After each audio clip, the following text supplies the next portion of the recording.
ಹುಟ್ಟಿದ್ದ ಹೊಲೆ ಮನೆ ಹುಟ್ಟಿದ್ದ ಹೊಲೆ ಮನೆ ತಮ್ಮ ಬಿಟ್ಟಂತ ಕಾಯ ಮನೆ ಇದು ಎಷ್ಟಿದ್ರು ಖಾಲಿಯ ಮನೆ ಇದು ಎಷ್ಟಿದ್ರು ಖಾಲಿಯ ಮನೆ ಚಿಂತೆ ಕಾಂತಿಯ ಮನೆ ಸಂತೆ ಸವತಿಯ ಮನೆ ಚಿಂತೆ ಕಾಂತಿಯ ಮನೆ ಸಂತೆ ಸವತಿಯ ಮನೆ ಇದು ಬಲ್ಲರಿಗೆ ಆಡುವ ಮನೆ ಇದು ಬಲ್ಲರಿಗೆ ಆಡುವ ಮನೆ ಒಟ್ಟಿಗಿರುವ ಮನೆ ಗಟ್ಟಿ ತಿರುಗುವ ಮನೆ ಒಟ್ಟಿಗಿರುವ ಮನೆ ಗಟ್ಟಿ ತಿರುಗುವ ಮನೆ ಶಿಸ್ತಿಲಿ ಕಾಣುವುದು ಶಿವನ ಮನೆ ಶಿಸ್ತಿಲಿ ಕಾಣುವುದು ಶಿವನ ಮನೆ ಒಂಬತ್ತ ಬಾಗಿಲೊಳು ಹೊಂಚಾಗ್ತಾ ಹೋಗುವಾಗ ಒಂಬತ್ತ ಬಾಗಿಲೊಳು ಹೊಂಚಾಗ್ತಾ ಹೋಗುವಾಗ ಗಂಟೆ ಬಾರಿಸಿದಂಗೆ ಗಾಳಿ ಮನೆ ಗಂಟೆ ಬಾರಿಸಿದಂಗೆ ಗಾಳಿ ಮನೆ ನಮ್ಮ ಶಿಶುನಾಳ ಭೀಷನು ಹಸನದ ಪದಗಳ ಹಾಡುವ ಮನೆ ನಮ್ಮ ಶಿಶುನಾಳ ಭೀಷನು ಹಸನದ ಪದಗಳ ಹಾಡುವ ಮನೆ ಹುಟ್ಟಿದ್ದ ಹೊಲೆ ಮನೆ ತಮ್ಮ ಬಿಟ್ಟಂತ ಕಾಯ ಮನೆ ಇದು ಎಷ್ಟಿದ್ರು ಖಾಲಿಯ ಮನೆ. ನಮ್ಮ ಕರ್ನಾಟಕದಲ್ಲಿ ಇರುವಂತಹ ಒಂದು ಸಂಸ್ಕೃತಿಗಳಾಗಿರ್ಬೋದು, ಪರಂಪರೆಗಳಾಗಿರ್ಬೋದು, ಅಥವಾ ಹಿಂದಿನಿಂದ ಬಂದಂತಹ ಒಂದು ಆಚರಣೆಗಳಾಗಿರ್ಬೋದು ಬಹಳಷ್ಟು ವಿಭಿನ್ನ. ಒಂದಲ್ಲ ಒಂದು ಭಾಗದಲ್ಲಿ ಪ್ರಸಿದ್ಧವಾಗಿರುವಂತಹ ಆಚರಣೆಗಳು ಎಲ್ಲಾ ಭಾಗದಲ್ಲೂ ಅದರ ಬಗ್ಗೆ ಪರಿಚಯ ಇದೆ ಅಂತ ನಾವು ಹೇಳೋದಕ್ಕೆ ಆಗೋದಿಲ್ಲ. ಯಾಕಂತ ಹೇಳಿದ್ರೆ ಕೆಲವೊಂದರ ನಾವು ಅಪರೂಪಕ್ಕೆ ಕಾಣ್ತೇವೆ. ಅಂತಹ ಅಪರೂಪಗಳಲ್ಲಿ ಕಾಣುವಂತಹ ಒಂದು ಸಂಸ್ಕೃತಿ ಪರಂಪರೆ ಯಾವುದು ಅಂತ ಹೇಳಿದ್ರೆ ಈ ರೀತಿಯ ಕಿಂದರಿ ಜೋಗಿ ಅನ್ನುವಂಥದ್ದು. ಇದು ಬಹುಶಃ ಉತ್ತರ ಕರ್ನಾಟಕ ಭಾಗದಲ್ಲಿ ನಾವು ಹೆಚ್ಚಾಗಿ ಕಾಣ್ತೇವೆ. ಆದ್ರೆ ವರ್ಷದಲ್ಲಿ ಒಂದೆರಡು ಬಾರಿ ನಮ್ಮ ಭಾಗದಲ್ಲಿ ಈ ರೀತಿಯ ಒಂದು ವೇಷಭೂಷಣವನ್ನ ಧರಿಸಿದಂತವರು, ಕೈಯಲ್ಲಿ ಒಂದು ರೀತಿಯ ಕಿನ್ನರಿಯನ್ನ ಹಿಡಿದುಕೊಂಡವರು ನಮಗೆ ಕಾಣೋದಿಕ್ಕೆ ಸಿಗ್ತಾರೆ. ಬಹಳಷ್ಟು ಒಂದು ಸಾಂಪ್ರದಾಯಿಕವಾದ, ಒಂದು ಆಕರ್ಷಕವಾದ, ಒಂದು ಸಾಂಪ್ರದಾಯಿಕ ಭಂಗಿಯಲ್ಲಿ ಒಂದು ತಾಳವಾಗ್ಲಿ ಅಥವಾ ಒಂದು ಪರಿಕರಗಳನ್ನ ಹಿಡಿದುಕೊಂಡು ಬರುವಂತಹ ಇವರು ಮನೆ ಮನೆಗೆ ತೆರಳಿ ಒಂದು ರೀತಿಯ ತಮ್ಮ ಹರಕೆಯನ್ನ ತೀರಿಸ್ತಾರೆ ಅನ್ನುವಂಥದ್ದು. ಸೊ ಇವರು ಈಗ ನಮಗೆ ಪುತ್ತೂರಿನಲ್ಲಿ ನೋಡೋದಕ್ಕೆ ಸಿಕ್ಕಿದ್ದಾರೆ. ದೀಪಾವಳಿ ಸಂದರ್ಭದಲ್ಲಿ ಪ್ರತಿ ವರ್ಷ ಪುತ್ತೂರಿಗೆ ಬರ್ತಾರೆ. ಉಳಿದ ಸಮಯದಲ್ಲಿ ಎಲ್ಲಿರ್ತಾರೆ ಅಂತ ಹೇಳಿದ್ರೆ ಅವರ ಮೂಲ ಊರಾಗಿರುವಂತಹ ದಾವಣಗೆರೆಯ ಒಂದು ಹಳ್ಳಿಯಲ್ಲಿ ಅಲ್ಲಿ ಅವರು ಇರ್ತಾರೆ. ಅಲ್ಲಿ ಉಳಿದ ಕಾಯಕವನ್ನ ಮಾಡಿಕೊಂಡು ವರ್ಷದಲ್ಲಿ ಒಂದು ಬಾರಿ ಈ ರೀತಿಯ ಹರಕೆಯನ್ನು ತೀರಿಸುವಂತ ನೆಲೆಯಲ್ಲಿ ಅಂದ್ರೆ ದೀಪಾವಳಿ ಸಂದರ್ಭದಲ್ಲಿ ಪುತ್ತೂರಿಗೆ ಬಂದ್ರೆ, ಶಿವರಾತ್ರಿಯ ಸಂದರ್ಭದಲ್ಲಿ ಧರ್ಮಸ್ಥಳಕ್ಕೆ ಬಂದು ಈ ಒಂದು ಹರಕೆಯನ್ನು ತೀರಿಸುವಂತಹ ಕೆಲಸವನ್ನ ಮಾಡ್ತಾರೆ. ಆ ಮೂಲಕ ತಮ್ಮ ಹಿರಿಯರು ತಲಾಂತರದಿಂದ ಮಾಡಿಕೊಂಡು ಬಂದಂತಹ ಕಾಯಕವನ್ನ ಮಾಡ್ತಾ ಇದ್ದಾರೆ ಹಾಗಿದ್ದಾಗ ಇವರ ಜೊತೆ ಒಂದಷ್ಟು ಮಾತನಾಡಬೇಕು, ಒಂದಷ್ಟು ಜೀವನದ ಅನುಭವಗಳಿರುತ್ತೆ, ಅದನ್ನ ಕೂಡ ತಿಳಿದುಕೊಳ್ಳುವಂತ ಒಂದು ಪ್ರಯತ್ನವನ್ನ ಮಾಡ್ತೇವೆ ಅನ್ನುವಂಥದ್ದನ್ನ ಹೇಳ್ತಾ ಈಗ ಮಂಜಪ್ಪ ಅವರನ್ನ ಮಾತನಾಡಿಸುವಂತ ಒಂದು ಪ್ರಯತ್ನವನ್ನ ಮಾಡ್ತೇನೆ. ನಮಸ್ತೆ. ನಮಸ್ತೆ ಸರ್, ನಮಸ್ತೆ, ಎಲ್ಲರಿಗೂ ನಮಸ್ತೆ. ಇದು ಕಿಂದರಿ ಜೋಗಿಯ ಸಮಾಜ ಏನ್ ಸರ್, ಇಡೀ ಉತ್ತರ ಕನ್ನಡದಿಂದ ಹಿಡಿದು ದಕ್ಷಿಣ ಕನ್ನಡ ಜಿಲ್ಲೆಯವರೆಗೂ ನಮ್ಮ ಸಂಪ್ರದಾಯದ ಜೋಗಿ ಜನಾಂಗದವರು ಅನೇಕ ಜನ ಇದ್ದಾರೆ ಪ್ರಪಂಚದಲ್ಲಿ. ಆದ್ರೂ ಎಲ್ಲರೂ ಮಾಡೋದಿಲ್ಲ. ಈ ಕಸಬನ್ನ ಮಾಡ್ತಕ್ಕಂಥ ಉತ್ತರ ಕನ್ನಡ ಜಿಲ್ಲೆಯಲ್ಲಿ ಶಿವಮೊಗ್ಗ ಏನ್ ಸರ್, ಹೊಸನಗರ, ಹಳೇನಗರ, ಏನ್ ಸ್ವಾಮಿ, ಆನಂದಪುರ, ಅಲ್ಲಿ ತಿಳುವಳ್ಳಿ ಆ ಜನದ ಭಾಗದಲ್ಲಿ ನಮ್ಮ ಜೋಗಿಯರು ಕಾಯಕ ಮಾಡ್ತಾರೆ ಏನ್ ಸರ್. ಈ ಕತಿ ಪುರಾಣಗಳು ಆಡ್ತಾರೆ. ಬಸವಕುಮಾರ್ ಲಲಿತ್ ಕುಮಾರನ್ ಕತೆ, ಚಿತ್ರಶೇಖರ ಸೋಮಶೇಷನ್ ಕತೆ, ಬಂಗಾರ ಕೂದಲು ಜೈರಾಣಿ ಕತೆ, ಸತ್ಯ ಶೀಲಾವತಿ ಕತೆ, ರಾಜವಂಶ ಪರವಂಶನ ಕತೆ ಏನ್ ಸ್ವಾಮಿ. 5 ಜನ ಪಾಂಡವರು ಏನ್ ಸ್ವಾಮಿ, ಅವ್ರು ಹೆಂಗೆ ಹುಟ್ಟಿದ್ರು, ಹೆಂಗ್ ಬೆಳೆದ್ರು, ಅವ್ರ ಕಷ್ಟ ಏನ್ ಪಟ್ರು, ಶ್ರೀಕೃಷ್ಣ ಪರಮಾತ್ಮ ಏನೇನ್ ಸಹಾಯ ಮಾಡ್ದ ಅಂತದನ್ನ ವಿವರವಾಗಿ ಆಡ್ತಕ್ಕಂತ ಕಿಂದರಿ ಜೋಗಿಯ ಪದ ಏನ್ ಸ್ವಾಮಿ. ಕತೆಗಳ ಮೂಲಕ ಒಂದು ಹರಕೆ ಸಂಪ್ರದಾಯ ಪ್ರಕಾರ ಒಂದು ರಾತ್ರಿ ಎಲ್ಲ ಕತೆ ಹಾಡ್ತೀವಿ ಸರ ನಾವು.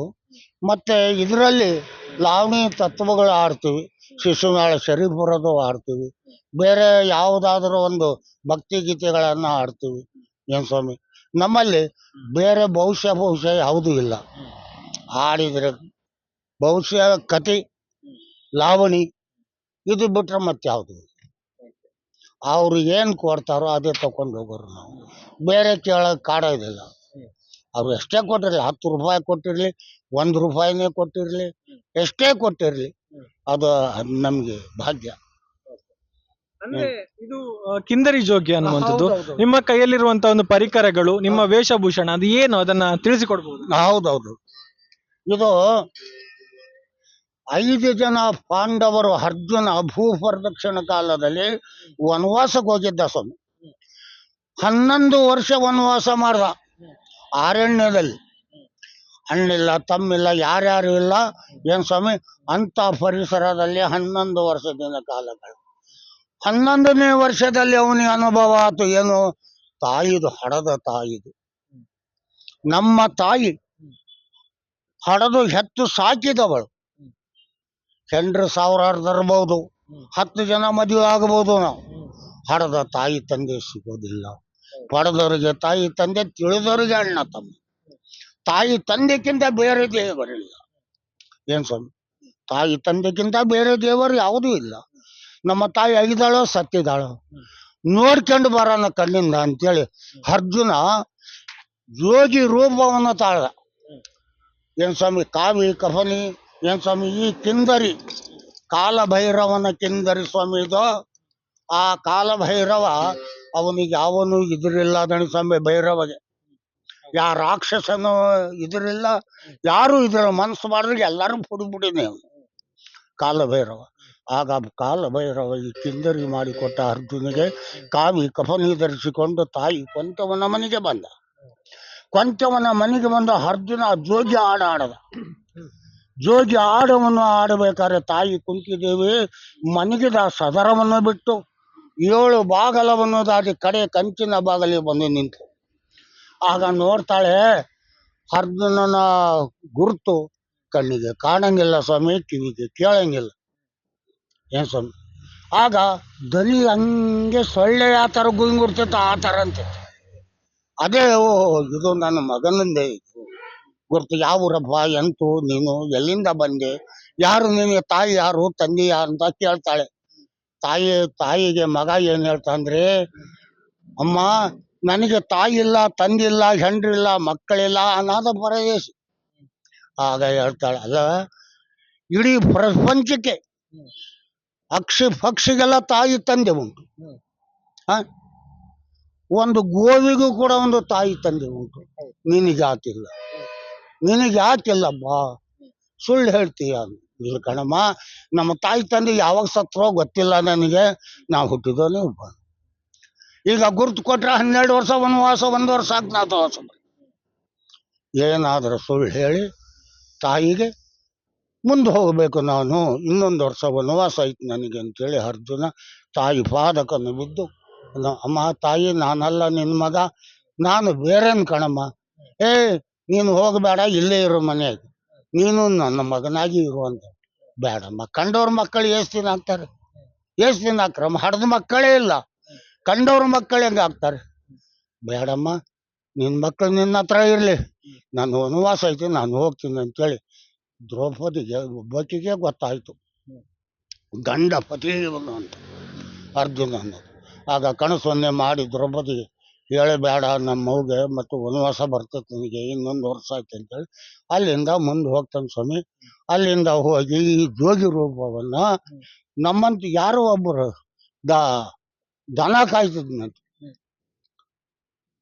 ಅಂಥವನಿಗೆ ಹೋಗಿ, ಅಬ್ಬಾ ಈಗ ನೋಡಿ ಈ ಕಿಂದರಿಯನ್ನು ತಗೊಂಡು ನನ್ನ ವೇಷಭೂಷಣವನ್ನು ಹಾಕ್ಕೊಂಡು 5 ಜನ ಪಾಂಡವರ ಹೆಸರು ಹೇಳ್ಕೊಂತ ಪಾಂಡವರ ಮಕ್ಕಳಾಗಿ ನೀವು ಮುಂದುವರಿರಪ್ಪ ಅಂಥೇಳಿ ಆಗ ಈ ಜೋಗಿ ರೂಪವನ್ನು ಕೊಟ್ರಂತ ಸ್ವಾಮಿ.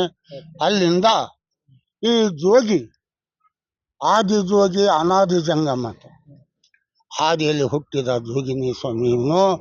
ಏನು ಸ್ವಾಮಿ, ಈ ಜೋಗಿ ತಲತಲಾಂತರ ಕಾಲದಿಂದ ಬಂದಂತ ವೇಷಭೂಷಣ ಇದು. ಏನ್ ಸ್ವಾಮಿ ಸುಳ್ಳು ಹೇಳಂಗಿಲ್ಲ. ಏನ್ ಸ್ವಾಮಿ ಇನ್ನೊಬ್ಬರ ಹತ್ರ ನಾವು ಇದು ಮಾಡೋದಿಲ್ಲ.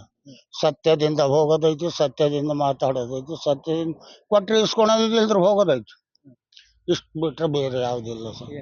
ಇರವದೋ ಗುಡಿ ಚಂದ, ದೇವರಿರವದ ಗುಡಿ ಚಂದ, ಹಣ್ಣಿರವ ಮರ ಚಂದ, ಚೆನ್ನಿದ್ದ ಮನೆಯಲ್ಲಿ ತುಂಬವದೋ ಆನಂದ,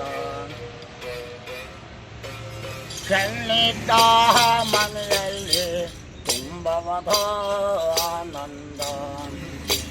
ಕತ್ತಲಾದ ಮನೆಗೋ, ಕತ್ತಲಿದ್ದ ಮನೆಗೋ ಬೆಳಕನ್ನ ತಂದವಳು, ಮನೆಯನ್ನ ಬೆಳಗವಳು, ಬೆಳಕನ್ನ ತಂದವಳು, ಮನೆಯನ್ನ ಬೆಳಗವಳು. ದೇವರಿರುವುದೋ ಗುಡಿ ಚಂದ, ಹಣ್ಣಿರುವೋ ಮರ ಚಂದ, ಸಣ್ಣಿದ್ದ ಮನೆಯಲ್ಲಿ ತುಂಬುವುದೋ ಆನಂದ. ಅತ್ತೆ ಮಾವರ ಸೇವೆ, ಅತ್ತೆ ಮಾವರ ಸೇವೆ ಮತ್ತು ಗಂಡನ ಸೇವೆ, ಮಕ್ಕಳ ಸೇವೆಯ ಮಾಡವಳು.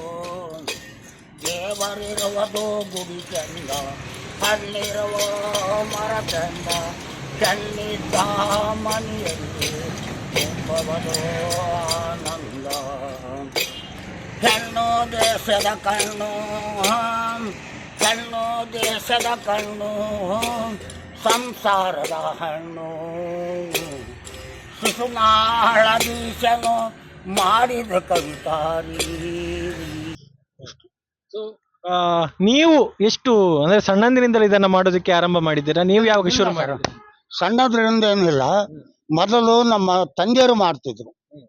ನಮ್ಮ ತಂದೆಯರು ತೀರಿದ ಮೇಲೆ ನಾನು ಮಾಡೋಕೆ, ಈಗ ನಾನು ತೀರಿದ ಮೇಲೆ ನಮ್ಮ ತಮ್ಮ ಒಬ್ಬನ ಇದಂದ್ರೆ ಅವನ್ ಮಾಡ್ತಾನೆ. ಅಂದ್ರೆ ಇದನ್ನ ಹೇಗೆ ನೀವು ಯಾವ ಭಾಗಕ್ಕೆ ಹೋಗಿ ಮಾಡ್ಬೇಕು, ಅಥವಾ ನಿಮ್ಮ ಇಷ್ಟದ ಪ್ರದೇಶಕ್ಕೆ ಹೋಗ್ಬಹುದಾ? ಆ ಪ್ರದೇಶಕಾರ ಹೋಗ್ಬೋದು ಸ್ವಾಮಿ. ನೀತಿ ಒಂದು ಚಂದ ಇರಬೇಕು, ನೀತಿ ಒಂದು ಚಂದ ಇರಬೇಕು. ಎಲ್ಲಿ ಹೋದ್ರು ಕೂಡ ತನ್ನ ಕೈ ಕಾಲು ತಾನು ಚೆಂದಾಗಿ ಇಟ್ಕೊಂಡು 4 ಜನರಲ್ಲಿ ಜನ ಬಳಕೆ ಮಾಡ್ಕೊಂಡು ಹೋದ್ರೆ ಮಾತ್ರ ಇಡೀ ಜಗತ್ತೇ ಸುತ್ತೊರೆದು ಬರ್ಬೋದು ಅನಿಸ. ನಿಮ್ಮದು ದಾವಣಗೆರೆ, ಸೊ ನೀವು ಅಲ್ಲಿಂದ ಈ ಪುತ್ತೂರಿಗೆ ಬರೋದಕ್ಕೆ ಏನಾದ್ರು ವಿಶೇಷ ಕಾರಣಗಳಿದೆಯಾ? ವಿಶೇಷ ಕಾರಣಗಳು ಏನಿಲ್ಲ ಸರ. ಮೊದ್ಲಿಂದ ನಾವು 8, 10 ವರ್ಷ 15 ವರ್ಷ ಕೆಳಗೆ ಇಲ್ಲಿ ಬರ್ತೀವಲ್ಲ, ಇಲ್ಲಿ ಸುತ್ತ ಹಳ್ಳಿಗಳು ಪರಿಚಯ ಇದಾವೆ, ಜನ ಬಳಕೆ ಐತಿ. ಏನ್ ಸ್ವಾಮಿ ಅದರಿಂದ ಬರ್ತಾ ಇರ್ತೀವಿ. ಇಲ್ಲಿನೂ ಇರಾಕು ಜಾಗ ಐತಿ ನಮಗೆ. ಏನ್ ಗಣೇಶ ಆ ಮಹಾಲಿಂಗೇಶ್ವರ ನಮಗೆ ಒಂದು ತುತ್ತು ಪ್ರಸಾದ ಕೊಡ್ತಾನೆ. ಏನ್ ಗಣೇಶ ಆ ನಮ್ಮಪ್ಪನ ಇದರಿಂದ ನಾವು ಇಲ್ಲಿ ಬಂದು 4 ದಿವಸ ಇದ್ದು ತಂಗಿ ನಮಸ್ಕಾರ ಮಾಡಿ ನಮ್ಮ ಇದಕ್ಕೆ ನಾವು ಹೋಗ್ತೀವಿ. ಅಂದ್ರೆ 4 ದಿನ ಇರ್ತೀರಿ? ದೀಪಾವಳಿ ಟೈಮಿಗೆ ಬಂದ್ರೆ 4 ದಿನ ಇಲ್ಲಿ ಇರ್ತೀರಿ? 9 ದಿವಸ ಇದ್ದೆವು. 9 ದಿವಸ ಮೇಲ್ಪಟ್ಟಿಲ್ಲ. ಆಮೇಲೆ ನಿಮ್ಮೂರಿಗೆ ವಾಪಸ್ ಹೋಗ್ತೀರಿ. ಅಲ್ಲಿ ಊರಿಗೆ ಹೋದ್ಮೇಲೆ ನಿಮ್ ಕಾಯಕ ಹೋದ್ಮೇಲೆ ಹಬ್ಬ ಮಾಡ್ತೀವಿ ಸರ್ ನಾವು, ಹಿರಿಯರ ಹಬ್ಬ. ಹಿರಿಯರ ಹಬ್ಬ ಮಾಡಿ ಹಿರಿಯರಿಗೆ ಪೂಜೆ ಮಾಡ್ಕೊಂಡು ಆಮೇಲೆ ಮುಂದಿನ ವರ್ಷದ ತನಕ ನಾವು ಏನು ಮಾಡೋದಿಲ್ಲ, ಈ ಕಾಯಕ ಮಾಡೋದಿಲ್ಲ. ಶಿವರಾತ್ರಿ ಮಾತ್ರ ಧರ್ಮಸ್ಥಳ ಬರ್ತೀವಿ. ಇದೇ ವೇಷ, ಇದು ಬಿಟ್ರೆ ಬೇರೆ ಯಾವ್ದು. ಈಗ ಇಲ್ಲಿ ಮನೆ ಮನೆಗೆ ಹೋಗ್ತೀರಿ, ಅಂದ್ರೆ ಹರಕೆ ರೂಪದಲ್ಲಿ ಮಾಡ್ತಾ ಇದ್ದೀರಿ. ಸೊ ಇಲ್ಲಿ ನಿಮ್ಗೆ ಏನು ಹಣ ಕೊಡ್ತಾರ, ಅಥವಾ ಏನಾದ್ರು ದವಸ ಧಾನ್ಯ ಏನಾದ್ರು ಕೊಡ್ತಾರ? ದವಸ ಧಾನ್ಯ ಏನು ಕೊಡಲ್ಲ ಸರ. 1 ರೂಪಾಯಿ 2 ರೂಪಾಯಿ 10 ರೂಪಾಯಿ ಕೊಟ್ಟವರು, 50 ರೂಪಾಯಿ ಕೊಟ್ಟವರು, 100 ರೂಪಾಯಿ ಕೊಟ್ಟವರು, ಅವ್ರವ್ರ ಖುಷಿ ಎಷ್ಟು ಕೊಡ್ತಾರ ಅಷ್ಟು ತಗೊಳೋದೈತಿ, ಹರಕೆ ಮಾಡೋದೈತಿ. ಪರಮಾತ್ಮ ಕಾಲ ಭೈರವ ಒಳ್ಳೇದ್ ಕೊಡ್ಬಾ, ಮುಂದ್ಲು ವರ್ಷದ ನಮ್ಮ ಮಕ್ಕಳು ಮರಿಗೆ ಇವ್ರಿಗೆಲ್ಲ ಸಂತೋಷ ಕೊಡು, ಆರೋಗ್ಯ ಕೊಡು, ಸುಖ ಸಂತೋಷ ಕೊಡು, ನೆಮ್ಮದಿ ಕೊಡು, ಒಳ್ಳೆ ಸುಖವಾಗಿ 100 ಕಾಲ ಬಾಳ್ಲಿ ಅಂತೇಳಿ ಆಶೀರ್ವಾದ ಮಾಡ್ತೀವಿ. ಎಷ್ಟು ಬಿಟ್ಟು ಹರಕೆ ಹಾಕಿ ಮತ್ತೆ ಮುಂದೆ ಹೋಗೋದು. ನಿಮ್ಮ ಊರಲ್ಲಿ ಹೇಗೆ? ಊರಲ್ಲಿ ಏನಿದೆ ನಿಮಗೆ? ತೋಟ ಜಮೀನ್ ಏನಾದ್ರು ಇದೆಯಾ? ನಮ್ಮಲ್ಲಿ ಇದು ಬೆದ್ಲು ಜಮೀನ್ ಅಂತ ಸರ್. 2 ಎಕರೆ ಜಮೀನು, 3 ಜನ ಅಣ್ಣ ತಮ್ಮರು. 1 ಎಕರೆ 35 ಗುಂಟೆ ಇದೆ, ಅದರಲ್ಲಿ 3 ಜನ ಹಂಚ್ಕೊಂಡಿದೀವಿ. 25 ಗುಂಟೆ ಜಮೀನು ಬಂದಿದೆ ಒಬ್ಬೊಬ್ಬರಿಗೆ. ಅದು ಮಳೆ ಬಂದ್ರೆ ಏನಾದ್ರು ಬೆಳೆ ಕಾಣ್ತೀವಿ. ಇಲ್ಲ ಅಂದ್ರೆ ಇಲ್ಲೇ ಇಲ್ಲ ಸರ್. ಏನ್ ಬೆಳಿತೀರಾ? ರಾಗಿ, ಜೋಳ, ಶೇಂಗಾ, ಅವರೆ, ಕಡ್ಲೆ ಇಂಥ ಬೆಳಿತೀವಿ ಸರ್. ಈ ಸಲ ಹೇಗಿದೆ ಬೆಳೆ? ಎಲ್ಲ ಸುಟ್ಟೋದ್ ಸರ್. 2 ಸಲ ಬಿತ್ತಿದೆ. 2 ಸಲ ಬಿತ್ತಿದ್ರೆ ಬೆಳೆ ಆಗಿಲ್ಲ ಸರ್. ಇಷ್ಟು ಬೆಳೆ ಬಂತು, ಒಂದೊಂದು ಗೇಣು ಸುಟ್ಟೋದು ಮಳೆ ಹೋಗಿ. ಮೊನ್ನೆ ಆಗೈತಂತ್ರಿ ಈಗ 3 ದಿವಸದ ಹಿಂದೆ. ಏನ್ ಮಾಡೋದೈತ್ರಿ ಸರ್, ಎಲ್ಲ ಶಿವನಿಚ್ಛೆ. ನಿಮ್ಗೆ ಕುಟುಂಬ, ಪತ್ನಿ, ಮಕ್ಕಳು? ಆಯ್ತು, ನನ್ನ ಹೆಂಡತಿ ಐತ್ರಿ, ಮಕ್ಕಳಿದ್ದಾರೆ. ಒಬ್ಬ ಮಿಲಿಟ್ರಿಗೆ ಹೋಗಿದ್ದ, ಚಿಕ್ಕ ಮಗ BSF ಮಿಲಿಟ್ರಿಯಲ್ಲಿದ್ದ, ಬಿಹಾರದಲ್ಲಿದ್ದ. ಅವನು 12 ವರ್ಷ ಡ್ಯೂಟಿ ಮಾಡ್ದವನು.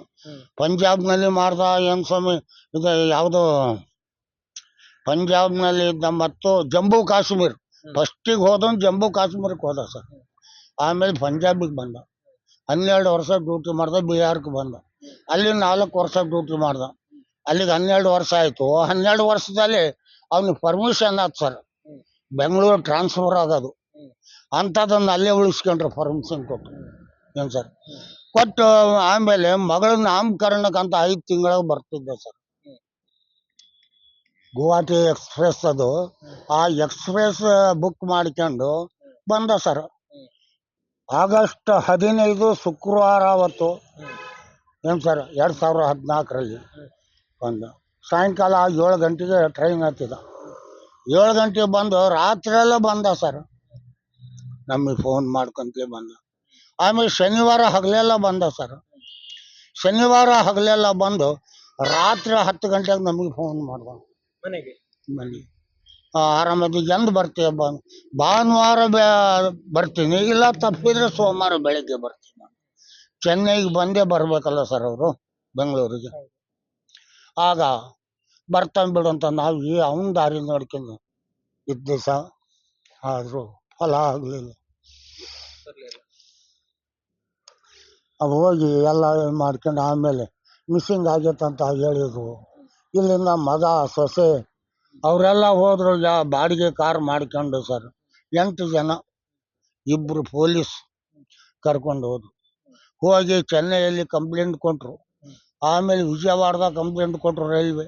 ಆ ವಿಜಯವಾಡದಿಂದ ರೋಡ್ ಸರ್ವಿಸ್ ಮಾಡಿಸಿದ್ರು ಸರ್. ಕ್ಯಾಮ್ರಾ ರೋಡ್ ಸರ್ವಿಸ್ ಮಾಡಿಸಿದ್ರು, ಏನೂ ಸಿಗಲಿಲ್ಲ.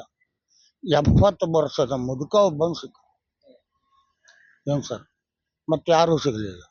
ಆಮೇಲೆ 2 ಸರ್ತಿ 3 ಸರ್ತಿ ಮಾಡಿದ್ರು ಸರ್, ಎಲ್ಲೂ ಏನೂ ಸಿಗಲಿಲ್ಲ, ಸುದ್ದಿನೂ ಇಲ್ಲ ಸರ್.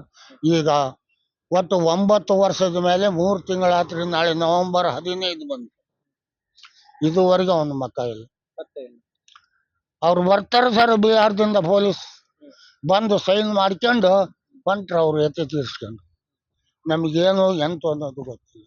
ಆದರೆ ಅವ್ರ ತಾಯಿಗೆ ಒಂದು 3 ಲಕ್ಷ ರೂಪಾಯಿ ಇನ್ಸೂರೆನ್ಸ್ ಮಾಡಿಸಿದ್ದೆ ಸರ್, ಮದುವೆ ಆಗೋದಕ್ಕಿಂತ ಮುಂಚೆ. ಆಧಾರ್ ಸ್ವಲ್ಪ ಏನಾರ ನಮಗೆ ಆಗ್ಬೋದಂತ ಹೋದರೆ ಅವ್ರು ಏನು ಕೇಳ್ತಾರೆ, LIC ಆಫೀಸ್ನವರು ಡೆತ್ ಸರ್ಟಿಫಿಕೇಟ್ ಕೇಳ್ತಾರೆ. ಡೆತ್ ಸರ್ಟಿಫಿಕೇಟ್ ಎಲ್ಲಿಂದ ಕೊಡೋದು, ಯಾರು ಕೊಡಬೇಕು? ಅವನು ಕಾಣೆ ಆಗಿದ್ದಾನಲ್ಲ, ಅಲ್ಲಿಂದ ಹೋಗಿ ತರ್ಬೇಕಂತ ಸ್ವಾಮಿ. ನಮ್ಮ ಕೈಲಿ ಹೋಗೋದು ಆಕತ್ತ ದಣಿ. ಇದೇ ಪುತ್ತೂರಲ್ಲಿ ನಿನ್ನೆ ಒಬ್ರು ಹೇಳಿದ್ರು ಲಾಯರು, ಇದು ನಿಮ್ಮ ಜಡ್ಜ್ ಇದಾರಲ್ಲ, ಜಡ್ಜು ಅವ್ರ ಹತ್ರ ಹೋಗಿ ವಿಚಾರ ಮಾಡು ನೀನು ಅಂದರು. ಜಡ್ಜ್ ಏನು ಹೇಳ್ತಾನ್ರಿ, ಲಾಯರ್ ಹೇಳಿದ್ದೆ ಅವ್ರು ಹೇಳೋದು. ಹೌದಲ್ರಿ ಸರ್? ಆ ಥರ ಮಾಡ್ಕೊಂಡು ಎಲ್ಲ ನಮಗೆಲ್ಲ ಅನ್ಯಾಯ ಮಾಡಿಬಿಟ್ರು. ನಮಗೆ ಯಾವುದೂ ಸಿಗಲಿಲ್ಲ. ಅವ್ರ ಕಡೆಯಿಂದ ಏನು 10 ಪೈಸೆನೂ ಸಿಕ್ಕಿಲ್ಲ. ಮಗನೂ ಕಳ್ಕೊಂಡು ಏನೂ ಸಿಗಲಿಲ್ಲ. ಎಂಥ ಜೀವನ ಈಗ ನಮಗೆ. ಈಗ ನೀವು ಈ ತರ ಎಲ್ಲ ಕಾಯಕ ಮಾಡ್ಕೊಂಡು ಕೆಲಸ ಮಾಡ್ಕೊಂಡು ಜೀವನ ಸಾಗಿಸ್ತೀರಾ? ಹೌದು ರೀ ಸರ್, ಇದರಲ್ಲೇ ಜೀವನ ಮಾಡ್ಬೇಕು ನಾವು. ಈಗ ಏನಾರು ಒಂದು 300-400 ರೂಪಾಯಿ ಸಿಕ್ಕರೆ ಅದ್ರಾಗಲೇ ಮತ್ತು ಸಾಯಂಕಾಲ ಊಟ ದಣಿಯರು ಕೊಡ್ತಾರೆ ಸುಮ್ಮನೆ. ಸುಳ್ಳು ಹೇಳಬಾರ್ದು. ಇವತ್ತು ಅವ್ರದ್ದೇನು ಊಟ, ಬೆಳಗ್ಗೆ ತಿಂಡಿದು ಮಾತ್ರ 40 ರೂಪಾಯಿ ನಾವು ಕೊಡ್ತೀವಿ, ಅದು ಬಿಟ್ಟರೆ ಇಲ್ಲ. ಮಧ್ಯಾಹ್ನ ಹೋದರೆ ತಿಂಡಿ ತಿಂದರೆ ಒಂದು 30 ರೂಪಾಯಿ ಕೊಡ್ತೀವಿ ಅಷ್ಟೇ. ಊಟ ಗೀಟ ಎಲ್ಲ ಅವ್ರದ್ದು, ನಮ್ಮ ದಣಿಯರದು. ವಸಂತಣ್ಣರಂತ ಭಾರಿ ಒಳ್ಳೆ ಮನುಷ್ಯ ಬಾಬಾ. ಒಂದೇ ಹೆಣ್ಣು ಮಗು. ಈ ಕಾಯಕ ಮಾಡ್ತಾ ಇದ್ದೀರಲ್ಲ, ಇಲ್ಲಿ ಹರಕೆ ಒಂದು ಸಂಪ್ರದಾಯದ ಒಂದು ಕಸುಬನ್ನ ಮಾಡ್ತಾ ಇದ್ದೀರಿ, ಖುಷಿ ಇದೆಯಾ ನಿಮಗೆ ಇದರಲ್ಲಿ? ಹೌದ್ರಿ ಸರ್, ಖುಷಿ ಸಂತೋಷ ಇದೆ. ಸಿಗ್ಲಿ ಬಿಡ್ಲಿ, ಯಾರು ಕೊಡ್ಲಿ ಬಿಡ್ಲಿ ಸ್ವಾಮಿ, ಪ್ರೀತಿಯಿಂದ ಮಾತಾಡ್ತಿದ್ರೆ ಅದೇ ಒಂದು ಸಂತೋಷ ನಮ್ಗೆ. ಏನಂತೀರಿ ಸರ್, ಇವತ್ತು ಅವ್ರು ಕೊಡಬೇಕು ಅಂತ ಇಲ್ಲ, ನಾವು ಅವ್ರ ಹತ್ರ ಕಾಡಿ ಇಸ್ಕೋಬೇಕು ಅನ್ನಂಗಿಲ್ಲ. ಅವ್ರು ಖುಷಿ ಪಟ್ಟು ಕೊಟ್ರೆ ಕೊಡ್ಬೋದು, ಇಲ್ಲ ಬಿಡ್ಬೋದು. ಇದೇ ತರ ಮುಂದುವರಿತಾ ಇರ್ಲಿ ನಿಮ್ಮ ಈ ಕೆಲಸ, ದೇವರ ಸೇವೆ ಅಂತ ಮಾಡ್ತಾ ಇದ್ದೀರಿ. ದೇವ್ರ ಸೇವೆ ಮಾಡ್ತೀವಿ, ಆ ಪರಮಾತ್ಮ ಕಾಲು ಭೈರವನ ಸೇವೆ, ಮಹಾಲಿಂಗೇಶ್ವರನ ಕಟೀಲು ದುರ್ಗಾ ಪರಮೇಶ್ವರ ಸೇವೆ, ಎಲ್ಲಾ ಸೇವೆನ ಮಾಡ್ಕೊಂಡು ಏನೋ ನಿಮ್ಮಂತರ ಅಣ್ಣ ತಮ್ಮಂದಿರು ಅಕ್ಕ ತಂಗಿಯರು ಅವರಿಂದಲೇ ನಾವು ಸಂತೋಷ ಪಡ್ಕೊಂಡು ಊರು ಸೇರ್ತೀವಿ ಸ್ವಾಮಿ, ಹೆಂಡ್ರ ಮಕ್ಕಳ ಹತ್ರ. ಇದೇ ತರ ಮುಂದುವರಿತಾ ಇರ್ಲಿ ಅಂತ ನಮ್ಮ ಹರಕೆಗಳು. ಧನ್ಯವಾದಗಳು. ನಮ್ಮ ಜೊತೆಗೆ ಧನ್ಯವಾದ ಸ್ವಾಮಿ, ಧನ್ಯವಾದ, ತುಂಬಾ ಧನ್ಯವಾದ.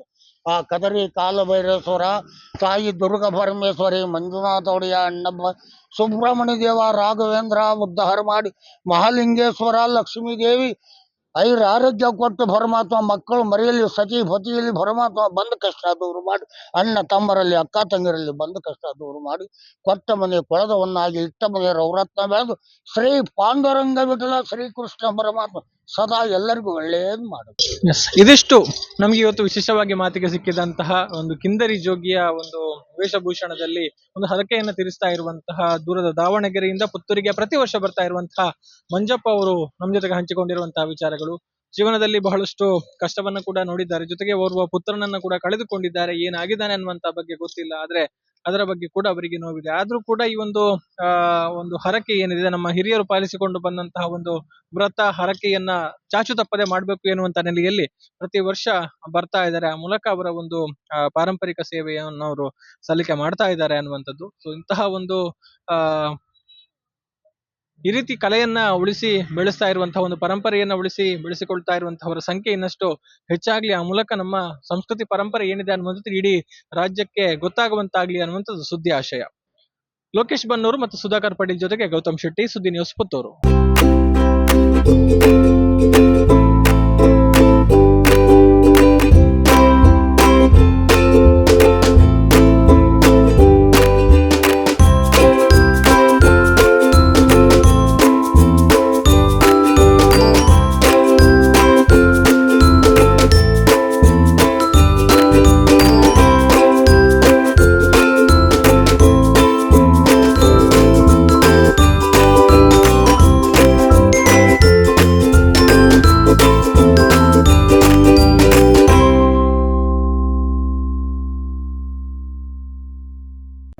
ವಿಶ್ವ ವಿನೂತನ ಚಿನ್ನಾಭರಣಗಳ ಹಬ್ಬ ಮುಳಿಯ ಚಿನ್ನೋತ್ಸವ ಇದೇ ನವೆಂಬರ್ 10ರಿಂದ 30ರವರೆಗೆ ಪುತ್ತೂರು ಹಾಗೂ ಬೆಳ್ತಂಗಡಿಯ ಮುಳಿಯಾದಲ್ಲಿ. ಸಾಂಪ್ರದಾಯಿಕ ಆಭರಣಗಳಿಗೆ ಆಧುನಿಕ ಸ್ಪರ್ಶವನ್ನು ನೀಡಿ ತಯಾರು ಮಾಡಿದಂತಹ ಮಹತಿ ಆಂಟಿಕ್ ಕಲೆಕ್ಷನ್. ಪ್ರತಿಯೊಂದು ಸಮಾರಂಭದಲ್ಲೂ ನಕ್ಷತ್ರದಂತೆ ಮಿನುಗಲು ಅಮೂಲ್ಯ ಡೈಮಂಡ್ ಆಭರಣಗಳು. ವೇದಾಂತ್, ಕುಂದನ್ ಮತ್ತು ಪೋಲ್ಕಿ ಡೈಮಂಡ್ ಆರ್ನಮೆಂಟ್ಸ್. ಮುಳಿಯಾ ಸಿಲ್ವರಿಯಾದಲ್ಲಿ 92.5 ಸ್ಟರ್ಲಿಂಗ್ ಬೆಳ್ಳಿಯ ಆಭರಣಗಳು. ಮುಳಿಯಾ ಜುವೆಲ್ಸ್, ಪುತ್ತೂರು ಮತ್ತು ಬೆಳ್ತಂಗಡಿ. ಸುದ್ದಿ ಚಾನಲ್, ಕ್ಷಣ ಕ್ಷಣದ ಸುದ್ದಿಗಾಗಿ.